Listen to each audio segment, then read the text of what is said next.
Election అప్డేట్స్ను అందరికంటే ముందుగానే తెలుసుకోవాలంటే ఈరోజే ఆర్టీవీ లైవ్ యాప్ని మీ మొబైల్లో డౌన్లోడ్ చేసుకోండి. రీసెంట్గా కేసు చూసినట్లయితే పవిత్ర ఈ చందు కేసు చూసినట్లయితే అతను వాళ్ళ వైఫ్ని 11 years లవ్ చేసి అండ్ అలానే కిడ్స్ కూడా ఉన్నారు అతనికి. కానీ ఒక ఎక్స్ట్రా మ్యారిటల్ అఫైర్ ఒక ఆవిడతో పెట్టుకున్నారు.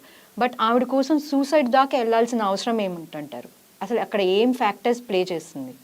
ఈ సిచ్యువేషన్ని లేకపోతే ఈ ఇన్సిడెంట్ని లేకపోతే ఆ మనుషుల్ని మనం డీటెయిల్డ్గా ఎగ్జామిన్ చేస్తేనే అర్థమవుతుందండి. ఇతను కనుక అరేంజ్ మ్యారేజ్ చేసుకుని అంత ఎఫెక్షనేట్గా లేకుండా ఉండి జనరల్గా అందరూ అంటారు నడుస్తూ ఉండి ఆ సిచ్యువేషన్లో పవిత్ర వస్తే ఆవిడతో సింకప్ అయి ఉన్నారు, ఆవిడ కోసం ఇంత దాకా వెళ్ళారు అంటే దెర్ ఈజ్ ఒక రీజన్ మనకు కనిపిస్తుంది. But already 11 years is not a short time. 11 years అంటే ఒక అమ్మాయి ఒక అబ్బాయి ఎన్ని అప్స్ అండ్ డౌన్స్ చూస్తారు, ఎన్ని ప్రాబ్లమ్స్ సార్ట్అవుట్ చేసుకుని ఉంటారు, ఎన్ని విషయాల్లో ఒకరికి ఒకళ్ళు తోడుగా ఉండి ఉంటారు. అంటే they have seen a lot before మ్యారేజే. సో వన్స్ అంతా స్ట్రగుల్ చేసి మ్యారేజ్ చేసుకున్నాక దే హ్యాడ్ బ్యూటిఫుల్ కిడ్స్ ఉన్నారు అంటే out of love. It's not love. లేకపోతే 11 years ఎలా సస్టైన్ అవుతుందండి ఈ రోజుల్లో? Just check out 1 year 2 years is maximum thing నేను చూస్తుంది. 6 months. నా డౌట్ అదే. అలా కాకుండా అసలు 11 years వరకు అంత లవ్ చేసి రిలేషన్లో ఉన్న వాళ్ళకి సడన్గా ఎట్లా అట్రాక్ట్ అవుతారంటారు వేరే వాళ్ళకి? నేను వాట్ ఐ వాజ్ అనలైజింగ్ అంటే ఇతను లవ్ చేశాడండి, మంచిగా love, they are very pure to each other. అందుకే 11 years లవ్ చేసుకున్నారు, పెళ్లి చేసుకున్నారు, పిల్లలు ఉన్నారు. ఈమె చాలా బాగా సపోర్ట్ చేసింది. ఈయన జాబ్ మానేస్తే కూడా వేరే చోట తనకు తెలిసిన రిసోర్సెస్ నుంచి నా హస్బెండ్ డిప్రెస్ అవ్వకూడదు అని చెప్పి చేసింది. ఒకరికొకళ్ళు చాలా తోడున్నారు. అండ్ ఈమె చాలా విషయాల్లో ఆయనకి సపోర్ట్ కూడా చేసింది. They had real beautiful life. ఎప్పుడైతే ఈయన ఆ సో కాల్డ్ ఇండస్ట్రీకి వచ్చారో అప్పుడు ఒక గ్లామరస్ వరల్డ్ కదండి, ఆబ్వియస్లీ గ్లామరస్ వరల్డ్. ఆ గ్లామరస్ వరల్డ్లో కొన్ని పాయింట్స్ కనెక్ట్ అయ్యాయి ఈవిడితో. కొన్ని పాయింట్స్ కనెక్ట్ అయ్యాయి. కనెక్ట్ అవ్వకుండా మనం ఎలాగ అంత కాంటాక్ట్ అవుతారు? ఏదో కొన్ని పాయింట్స్ ట్రిగ్గర్ అయ్యాయి ఇద్దరికి, ఒకళ్ళ మీద ఒకళ్ళకి. ఆ ట్రిగ్గరింగ్ పాయింట్తో ఈయన స్టార్టింగ్ ఇనీషియల్గా డెఫినెట్లీ సీరియస్గా తీసుకుని ఉంటారు. అంటే ఇలాంటి చోట కామన్ కదా, ఇలాంటి గ్లామరస్ వరల్డ్ ఇదంతా కామన్ కదా, లెట్స్ డూ ఇట్ అన్న థింకింగ్లోనే ఉండుంటారు. అంత సీరియస్గా వెళ్ళి ఉంటారు. బికాస్ అప్పటికి ఆయన ఆ ఫీల్డ్లో ఆల్రెడీ ఆయన ఫ్యామిలీతో స్ట్రాంగ్ ఉన్నారు, వాళ్ళ వైఫ్తో. లవ్ మ్యారేజ్ కాబట్టి లవ్లో ఉన్నారు కాబట్టి they had that strong feeling. And ఇందులోకి రావటానికి కారణం కూడా వాళ్ళ వైఫే. And he know that. So ఆయన ఖచ్చితంగా సీరియస్గా స్టార్ట్ చేసి ఉండరు అది. బట్ ఆ జర్నీలో when they are having multiple, డెఫినెట్గా వాళ్ళకి ఒక ఫిజికల్ ఇంటిమసీ అనేది డెఫినెట్గా ఉంటుంది. సో ఆ ఫిజికల్ ఇంటిమసీలో ఎక్కడో ఒక ట్రిగ్గర్ పాయింట్ నడిచింది. ఆ ట్రిగ్గర్ పాయింట్ ఏంటంటే ఒకళ్ళు వదిలి ఉండలేనంతగా ఒక ఇంటిమసీ క్రియేట్ అయ్యింది. ఇనీషియల్గా అనుకుని ఉండకపోయినా తర్వాత ఆ intimacy long duration of time అది నడిచింది. నడిచేసరికి ఎట్లా అవుతుంది? Physical intimacy is not about only the pressure but transfer of energy.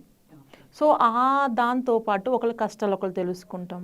So ఇట్లా స్టార్ట్ అయింది నెమ్మదిగా ఒక ఎమోషనల్ బాండ్గా క్రియేట్ అయ్యి ఆ ఎమోషనల్ బాండ్ నుంచి ఒక లవ్ అనే ఫీలింగ్ ఇక్కడ రైజ్ అవటంతో ఇక్కడ డౌన్ అయింది. గ్రాడ్యువల్గా హీస్ ఫీలింగ్ హ్యాపీ. ఆవిడతో ఉంటాకి, తినటానికి, ఆవిడతో షేర్ చేసుకుంటాకి, ఆవిడని I have seen he's video, చాలా మంచిదండి తను అని చెప్తున్నారు. అంటే ఎంత తన్ని హార్ట్ టు హార్ట్ అర్థం చేసుకుని తనతో పాటు మనం ఎప్పుడు మంచి వాళ్ళం అయి ఉంటాం కదా.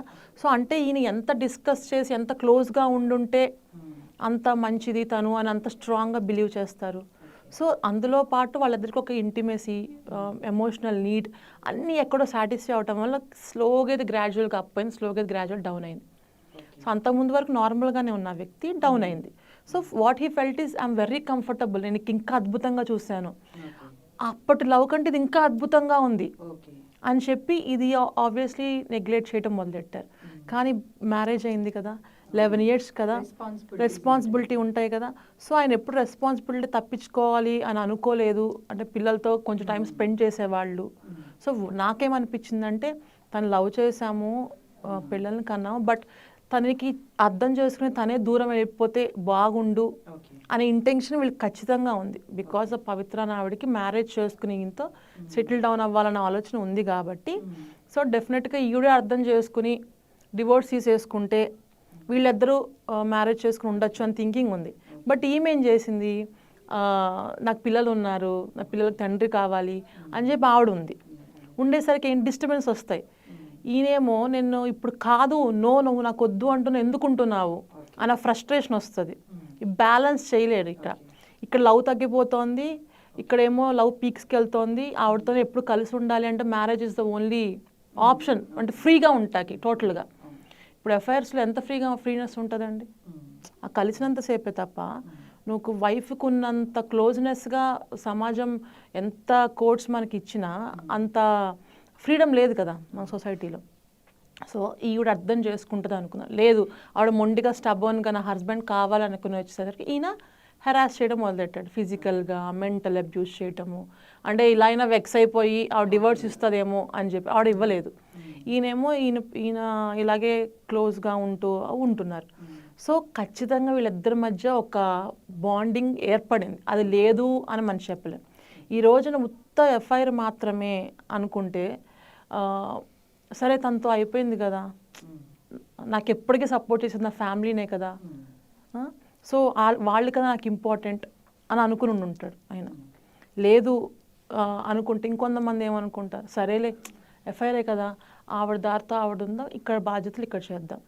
బట్ ఈయన ఎలా అనుకున్నాడు, నా జీవితం మొత్తం తనతోనే ఉండాలి, తనతోనే చేయాలి ఏదైనా, దానికోసం అంతకుముందు ప్రేమని మర్చిపోయి మరి అది దూరం పెట్టి ఉండాలి అన్నంత డీప్గా వెళ్ళిపోయాడు ఆయన. సో ఎక్కడా ఆయనకి పెళ్ళైన విషయం కూడా మనకు తెలియదు. అంటే అసలు ఆయన దృష్టిలో లేదది. ఆ పిల్లల్ని చూస్తే తప్ప, ఆయనకి పెళ్ళైంది, పిల్లలు ఉన్నారని తప్ప ఆయనకి బేబీ గుర్తు కూడా వచ్చి ఉండదు. సో అలాంటి సిచ్యువేషన్లో ఈమె చనిపోవటం, ఈయన డైజెస్ట్ చేసుకోలేకపోవటం, ఆల్రెడీ అప్పటికే చాలా ఇయర్స్ నుంచి నా వైఫ్ తనే అనే ఫీలింగ్లో ఉన్నాడు ఆయన. నా పిల్లలు తప్ప ఇంకో వైఫ్ ఉందని ఫీలింగ్లో ఆయన లేడు. లేనప్పుడు ఆయనకి వాళ్ళ కోసం బతకాలన్న ఆలోచన ఎక్కడొస్తుంది? ఎమోషనల్గా డౌన్ అయిపోయాడు ఆవిడ చనిపోయిందని చెప్పి. ఇంకా ఆయనకి సూసైడ్ తప్ప ఇంకో ఆప్షన్ దొరకలేదు. ఎలా సర్వే అవ్వగలను అనే భయం ఆయనకు వచ్చింది. ఆయన అంటే ఇప్పుడు నేను లాస్ట్ వీడియోలో మీకు చెప్పాను, నేను మారాలి అనుకుంటేనే కదా మారటానికి చూస్తాం మనము. మారాలి అనుకోకపోతే ఎలా చూస్తాము? He is not ready to listen the motivation things కానీ, లేకపోతే ఎవరైనా సముదాయిస్తున్న అది వింటాక కానీ, లేకపోతే సరే తన లైఫ్ ఇలా అయింది, ఓకే వెల్ అండ్ గుడ్, వాళ్ళ పిల్లల్ని చూసుకుందాం, బాధ్యత ఉంటుంది కానీ, లేకపోతే నా పిల్లల్ని చూసుకుందాము. సో రెస్పాన్సిబిలిటీ, తను వెళ్ళిపోయి తన వెనకాలే కాకుండా తను వదిలేళ్ళిన రెస్పాన్సిబిలిటీస్ నేను చూసుకుంటాం కూడా ప్రేమే కదా. సో ఇక్కడ ఎమోషనల్ బాండింగ్ అనేది మెయిన్ రోల్ ప్లే చేసింది. గ్రాడ్యువల్గా, ఇనీషియల్గా అలా స్టార్ట్ చేయకపోయినా గ్రాడ్యువల్గా వెళ్ళింది. కానీ ఇన్ కేస్ ఎప్పుడైతే ఈ అట్రాక్షన్ మొదలైందో వాళ్ళిద్దరి మధ్య, ఆయన ఒక్క పాజ్ తీసుకుని, అరే 11 years నేను లవ్ చేసే కదా పెళ్లి చేసుకున్నాను, we had so many memories, మాకు పిల్లలు ఉన్నారు, నిదర్శనం మా లవ్కి, సో ఇంత ఉంది అని ఒక్క పాజ్ ఇచ్చి కనుక ఆయన క్రాస్ చెక్ చేసుకుని ఉంటే వేరుగా ఉండే సిచ్యువేషన్. సో ఆ పాయింట్ గమనించరండి చాలామంది. ఏ పాయింట్లో మనం ట్రిప్ అవుతున్నాము వేరే రిలేషన్లోకి అంటే కేస్ బై కేస్ డిఫర్ అవుతుంది అంటారు. ఎందుకంటే కొంతమంది రిలేషన్షిప్లో ఏమవుతుందంటే వైఫ్ సరిగ్గా లేదనో, లేకపోతే హస్బెండ్ సరిగ్గా లేదనో they go to extra marital affairs. But ఈ కేసులో అలా కాదు. బట్ అక్కడ లవ్ ఉంది, but again he went to the extra marital affairs. So అది అసలు ఎలా ప్లే చేస్తుంది అంటారు? సింపుల్ అండి. ఇక్కడ ఉన్న లవ్ని కంటే ఆయన ఎక్కువ ఫీల్ అయ్యాడు. అక్కడ ఎక్కువ ఫీల్ అయ్యాడు. అంటే ఈయన లవ్కి ఒక ఎక్స్పైరీ డేట్ ఉన్నట్టు ఆయన లవ్కి ఒక ఎక్స్పైరీ డేట్ వచ్చేసింది ఈవిడతో. ఆ టైంలో ఈవిడతో చాలా పీక్లో ఉండి ఎమోషనల్ కనెక్ట్ అయ్యారు. సో ఎమోషనల్ కనెక్ట్ అయ్యేసరికి ఇంక అందులోనే మునిగిపోయారు. ఈవిడ దూరం పెడదామని చూశారు, ఈవిడ నెగ్లెక్ట్ చేసింది. టైం బ్యాడ్ అయ్యి ఆవిడ చనిపోవటం, అది తీసుకోలేక ఈయన చనిపోవటం. అలా చనిపోకుండా వాళ్ళ పిల్లల్ని కొంచెం, వాళ్ళు ఎలాగో పెద్దవాళ్ళు, బట్ కొంచెం మెంటర్షిప్ చేస్తూ వీళ్ళ పిల్లల్ని కూడా చూసుకుంటూ ఉంటే చాలా అద్భుతంగా ఉండేది. సో నేనేం చెప్దాం అనుకుంటున్నానంటే, ఈ సిచ్యువేషన్ వచ్చింది కాబట్టి ఎక్స్ట్రా మ్యారిటల్ లైఫ్కి వెళ్తున్నారు అంటున్నప్పుడు తెలుస్తుంది కదా. ఒక్క క్షణం పాజ్ చేసి ఎందుకు చేస్తున్నాను ఈ పని, నాకు ఏం కావాలని చేస్తున్నాను నేను ఈ పని, నా నీడ్ ఏంటి, దీనివల్ల నాకు సుఖం వస్తుందా దుఃఖం వస్తుందా, సుఖం కోసమే కదా, నేను హ్యాపీగా ఉండాలనే వెళ్తారు, నాకు సుఖం వస్తుందా దుఃఖం వస్తుందా.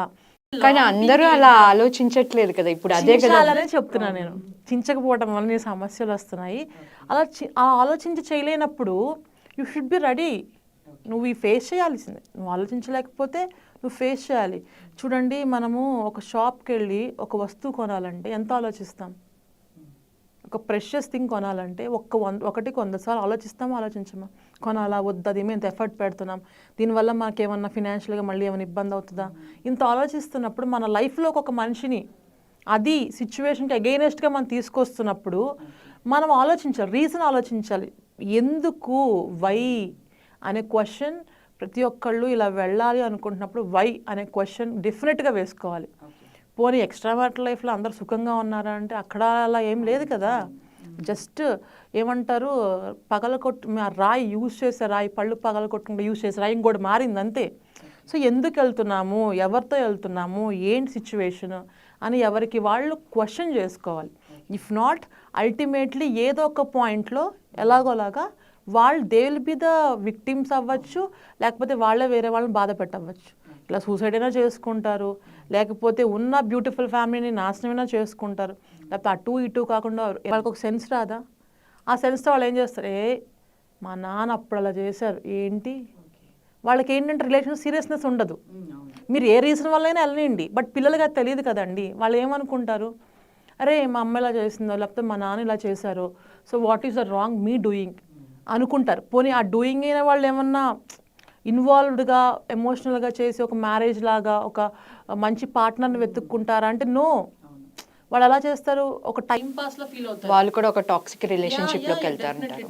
అంటే వాళ్ళు దే కాంట్ చూస్, ఎవరిని చూస్ చేసుకోవాలి లైఫ్లో అనేది ఎలా తెలుస్తుంది పిల్లలకి కానీ మనకు కానీ. మనమే రాంగ్ డెసిషన్, ఒక గ్రోనప్ అయి ఉండి రాంగ్ డెసిషన్ తీసుకుంటున్నప్పుడు. సో ఏ రిలేషన్లోకి వెళ్ళినా ఇట్ కా ఓన్లీ యూనో మ్యారిటల్ అఫైర్స్ అని చెప్పలేం. ఒక లవ్ రిలేషన్లోకి వెళ్ళినా, మ్యారేజ్ రిలేషన్లోకి వెళ్ళినా, ఏ ప్రపోజల్కి అయినా ఒక మనిషిని మన లైఫ్లోకి తీసుకొచ్చి పెడుతున్నాము అంటే 100కి 100 సార్లు థింక్ చేయాలి, ప్రాక్టికల్గా ఆలోచించాలి. ఎమోషనల్ ఓకే ఫైన్, బట్ ప్రాక్టికాలిటీకి కూడా కొంచెం మనం అక్కడ స్పేస్ ఇచ్చి ఆలోచించగలిగితే వాట్ ఈజ్ దిస్, వై అనే క్వశ్చన్ మనకు వేసుకుంటే మనకు ఆన్సర్ అక్కడే దొరుకుతుంది. మరిన్ని వీడియోస్ కోసం ఛానల్ ని సబ్స్క్రైబ్ చేయండి, లేటెస్ట్ అప్డేట్స్ కోసం వాట్సాప్ ఛానల్ ని ఫాలో చేయండి, అండ్ లింక్ డిస్క్రిప్షన్ లో ఉంది.